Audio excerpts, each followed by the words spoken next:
Destroyed teenager's life, reputation, family, and freedom for stealing over 20 people's belongings to pay off drug debt.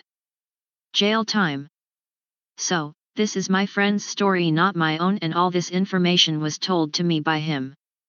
At his school there is a large issue with not only drugs but physical and sexual abuse along with horrible teachers. I have some light-hearted stories from my friend to share if you lads want it, however, this is not one of them. There is this guy, let's call him Chad. Oh Chad. In 9th grade he had gotten addicted to cocaine. This led him into a lot of debt with his dealer because he's a teenager without money. This is obviously not a good situation to be in, 2-3k CAD in debt with a drug dealer. Either he paid his debt, or he would die.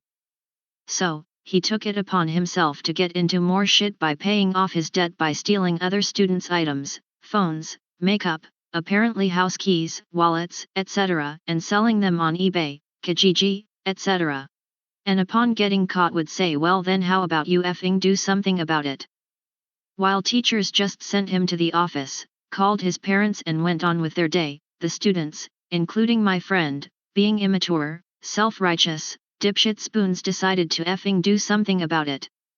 So, they all congregated and developed a plan. Let's call this group the victims.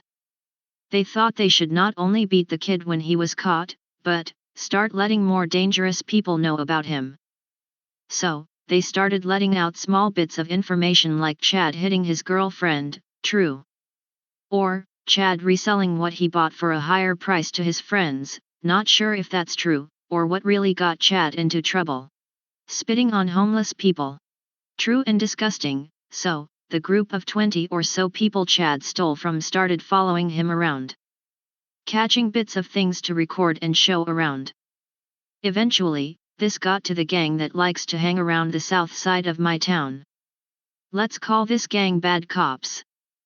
The Bad Cops already didn't like Chad to begin with, and from what you could get from the name are violent police that aren't really the police.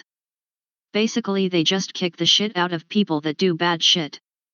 Like Chad. April. In the middle of April, Chad was found kicked to shit, unconscious on the streets. He was rushed to the hospital, questioned by the police. Later, the victims were questioned. They provided evidence of what they accused him of. And later, the Bad Cops were questioned. While I am not quite sure of the specifics, Chad was tried for assault, possession of drugs and narcotics, disturbing the peace, and sent to juvenile detention along with massive fines for his parents.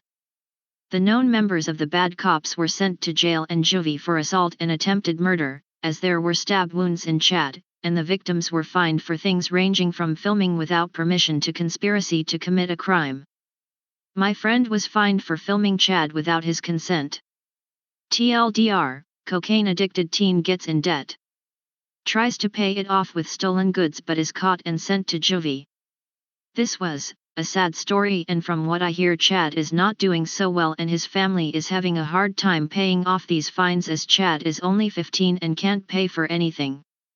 I'm not sure about how Chad's dealer is going to deal with the rest of the debt, if he will at all. And all I can really say is I feel bad for Chad's family, not Chad though. F him, as they have been described as quite nice. But, from what my nan always says, the apple doesn't fall far from the tree. So, I'm not sure. Thanks for reading. I tried posting this in Pro Revenge but was removed for involving felonies.